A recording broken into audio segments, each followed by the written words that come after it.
Juventudes Radio presenta A Cartas Vistas, podcast. Conducción, Nicolás Miller, producción y edición, Rodrigo Cotelo.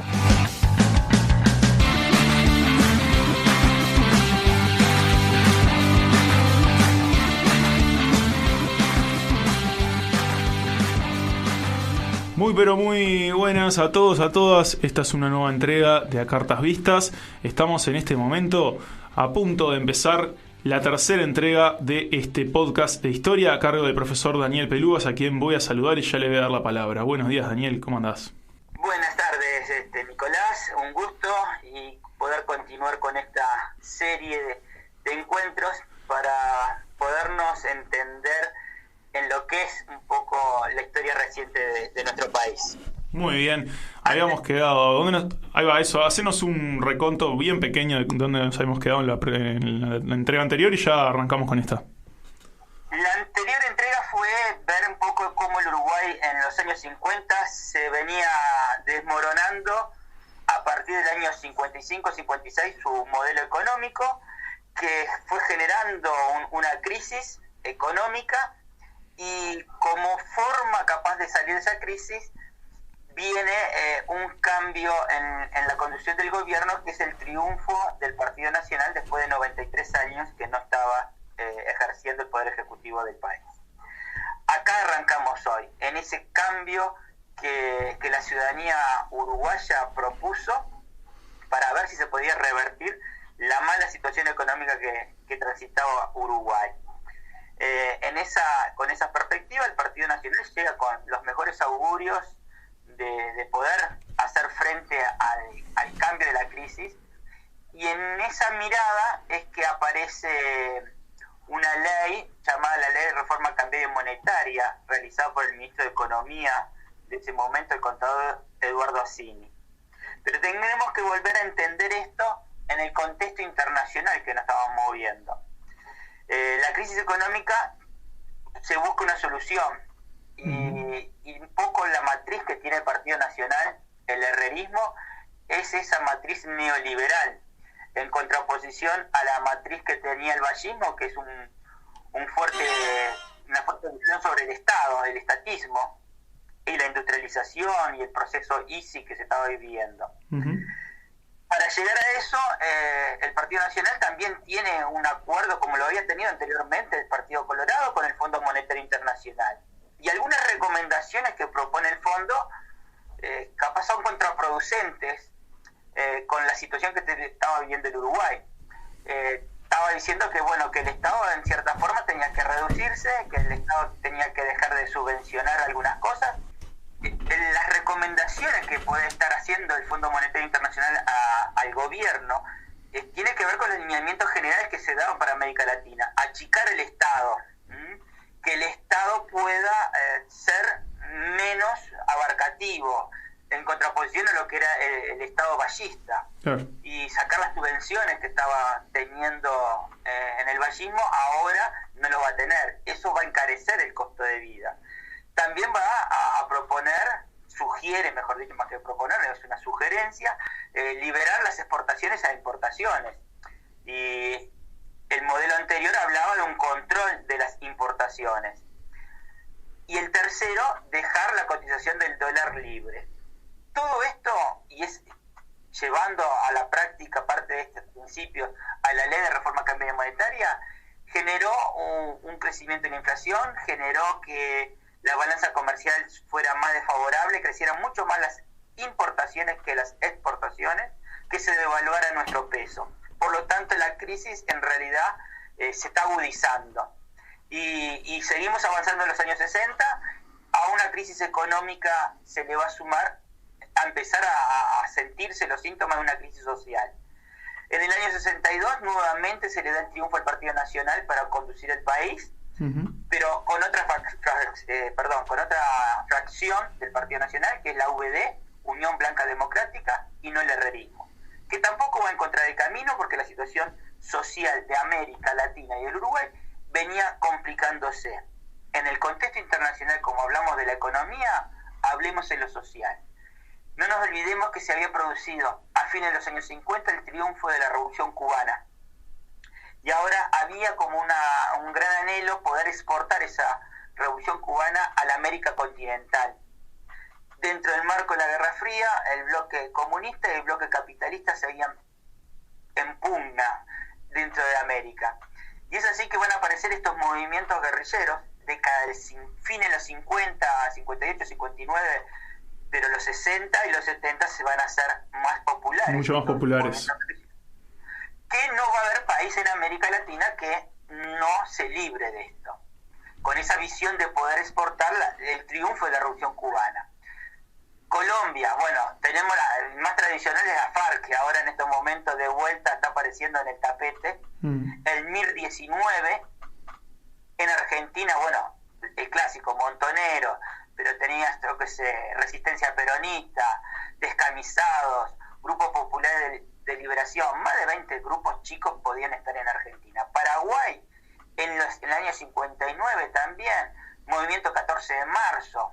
Uruguay, bueno, conocemos a los Tupamaros, del 62 al 73, pero en la década del 70 aparece el Faro, Fuerzas Armadas Revolucionarias Orientales, el Comando 22 de diciembre en el año 71, Fuerzas Revolucionarias de los Trabajadores en el 72, el OPR 33, Organización Popular Revolucionaria 33 Orientales, el Grupo de Acción Unificadora, el GAU, en el 68, el Grupo Guerrillero en los 70.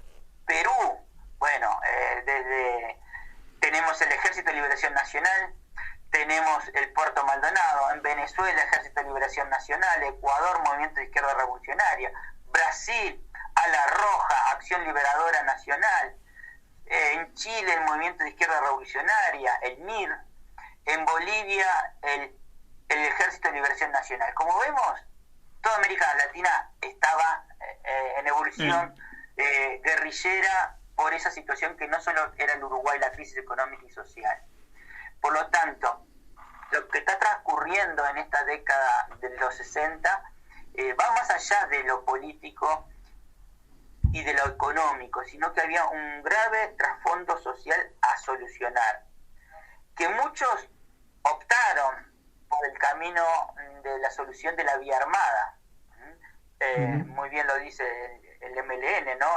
Ellos toman las armas para llegar al poder, derrocar la democracia para llegar al poder y solucionar esto, darle un giro a la situación.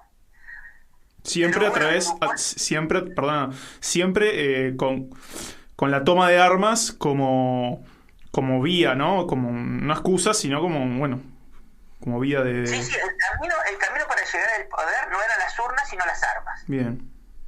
¿No?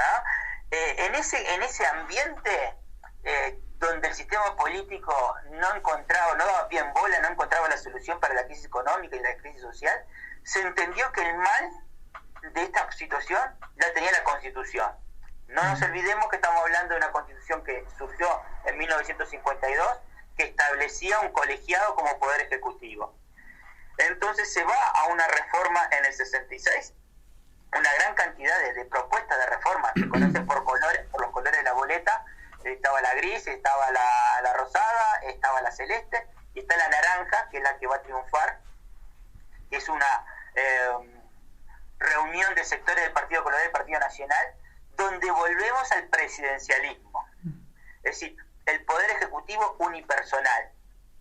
Una de las cosas interesantes de esa constitución, se crea, estaba dentro del panorama que se daba a toda América Latina y a recomendaciones de los organismos internacionales, la creación del Banco Central. Es decir, todavía no existía un Banco Central como tenemos hoy, que se va a encargar de la política monetaria, de cómo hacer esa política que tiene que ver con la cotización del dólar y la devaluación o no devaluación de nuestra moneda.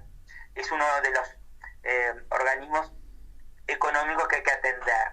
Entonces volvemos a ese presidencialismo y se le da el triunfo al Partido Colorado con una fórmula que era Óscar Gestido y Jorge Pacheco Areco.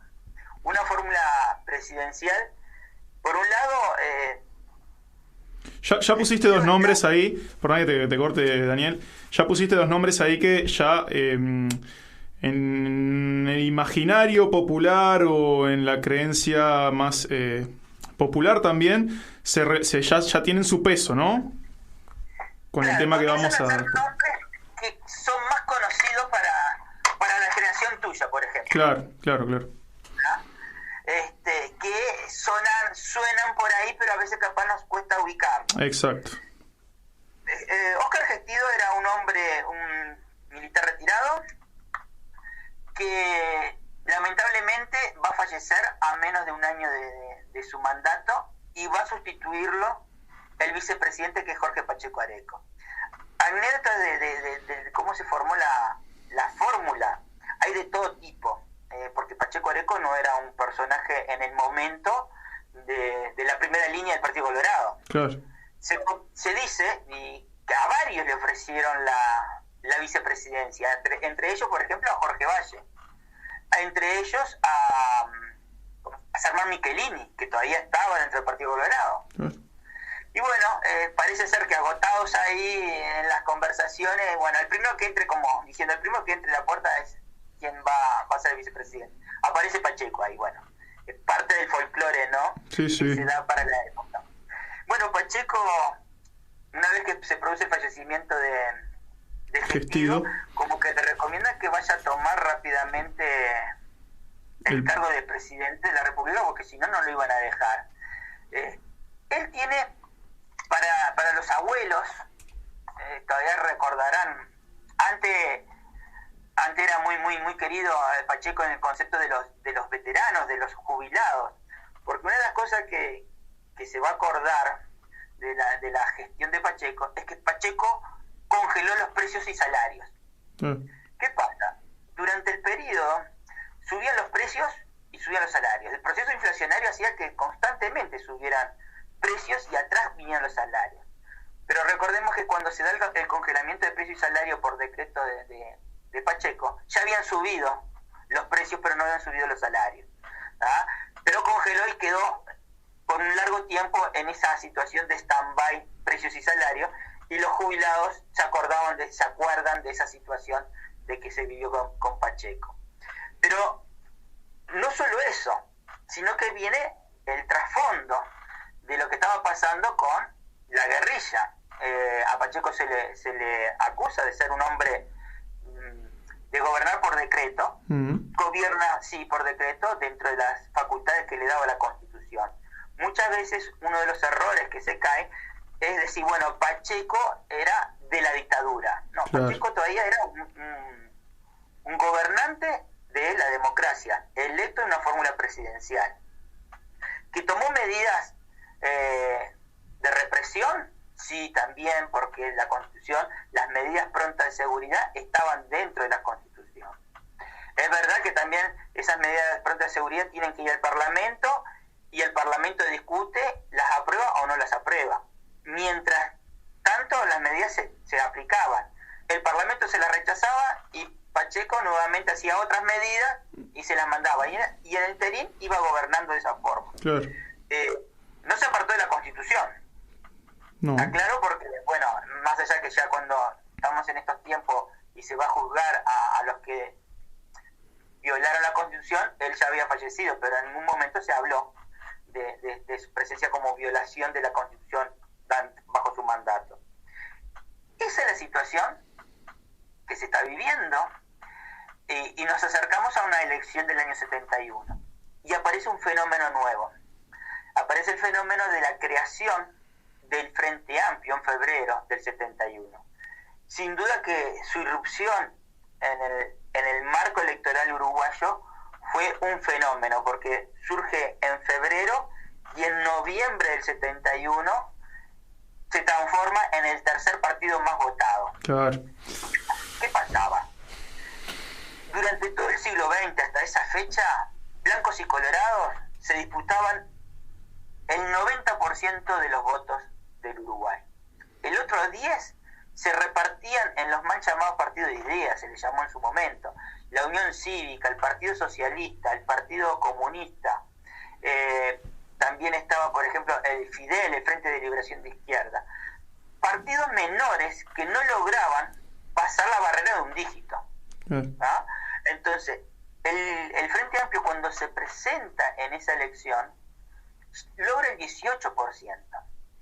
Al decir del politólogo ahora fallecido, Luis Eduardo González, comienza a hablar que el Uruguay era un sistema de 2 partidos y medio. ¿Ah? Se rompió la hegemonía del 90%. Habiendo sido históricamente un país de 2 partidos. De 2 partidos. Si lo querés leer en clave moderna, también podés seguir diciendo, y bueno, hoy seguimos teniendo 2 partidos. ¿Ah? Por un lado la oposición, el Frente Amplio, y por el otro lado el oficialismo, la coalición de gobierno. De cierta forma no cambiamos mucho en ese sentido. Claro, uno cuando estudia otros países, yo que sé, en Bélgica te encontrás con 17 partidos. Claro. Y acá lo contamos con los dedos en la mano, las que tienen posibilidad de llegar al Parlamento. Entonces, volviendo al 71, ese triunfo esa irrupción del Frente Amplio, igual no frenó el avance del Partido Colorado. Ahora llega al Partido Colorado una fórmula bastante complicada. ¿Por qué? Porque Pacheco en el año 71 también aspiraba a la reelección. Claro. Cosa que nuestra Constitución, por suerte, viendo otros ejemplos en otros lados, no permite la reelección. Pero generó la consulta simultánea en la elección del 71. Hay una campaña y Pacheco hace una fórmula presidencial, por si ganaba, era Pacheco, Bordaberry, y después venía Bordaberry y Zapelli. Como en ese momento existía lo que se llama la ley de Lema, y muchos de ustedes nunca la sintieron nombrar, la ley de Lema es lo siguiente: en ese momento los partidos políticos en la elección presidencial, que eran además elecciones simultáneas con las municipales, tenían la posibilidad de presentar varios candidatos. En ese momento el Partido Colorado presentó como 4 o 5. Otros 3 presenta el Partido Nacional. El Frente Amplio, con su creación, siempre fue la de candidato único, y es lo que propone siempre y llevó adelante. Entonces primero se cuentan los votos al partido. ¿Qué partido ganó? Bueno, Partido Colorado ganó. Dentro del Partido Colorado, ¿quién ganó? Bueno, ¿qué fórmula obtuvo? La reelección no llegó a la cantidad necesaria de los votos para ser confirmada, por lo tanto pasó a Bordaberry.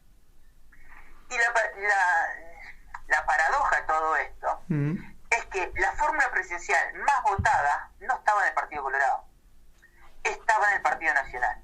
Una fórmula presidencial que era Wilson Ferreira Lunate y Carlos Julio Pereira. El hombre más votado no fue presidente. No era presidente de la República. Hoy para nosotros sabemos que el presidente que llega a gobernar el país es la fórmula más votada, ¿ya? Sea por la primera vuelta o en el balotaje. Acá, como existía una ley de Lima, lo que importaba era el partido, y después se veía quién ganó para ser el presidente de la República. Entonces te encontrás con un presidente que no era el que tenía el mayor respaldo de la ciudadanía, claro, era el partido. Pero gobernar en ese momento con la ley de Lema, primero tenía que lograr mayoría parlamentaria para determinadas leyes. ¿Qué pasa? Tiene que negociar con las diferentes fórmulas del partido y después conseguir un aliado en otro partido. Del otro partido. Cuando gobernó el Frente Amplio, estábamos acostumbrados que siempre el gobierno tenía mayoría. Le era fácil hacer su programa de gobierno. Sus leyes, llevar adelante leyes sin ningún problema. Pero eso era, para mí, veterano, 55 años, eso no es lo más corriente. Lo más común es lo que te estoy contando, que no tuviera mayoría el gobierno. Claro. Y tuviera que hacer esas alianzas.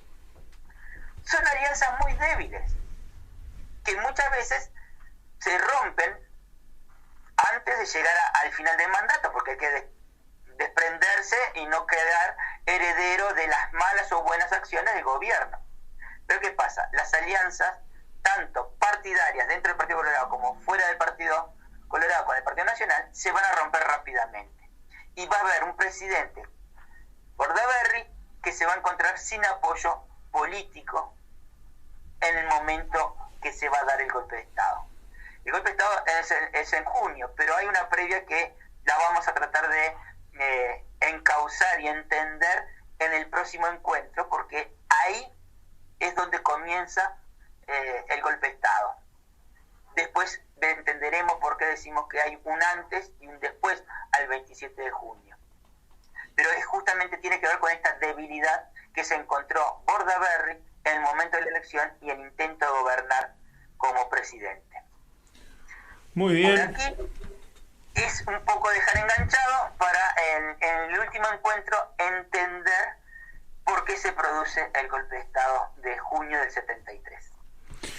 Muy bien, entonces dejamos por acá para que quede, como bien dicen, con el gusto así en la boca, con el paladar, pidiendo un poco más, para el siguiente encuentro, que va a ser el último.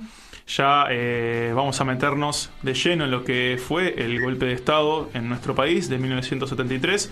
Dejamos por acá y nos vemos la próxima, Daniel. Nos vemos, Nico, un gusto.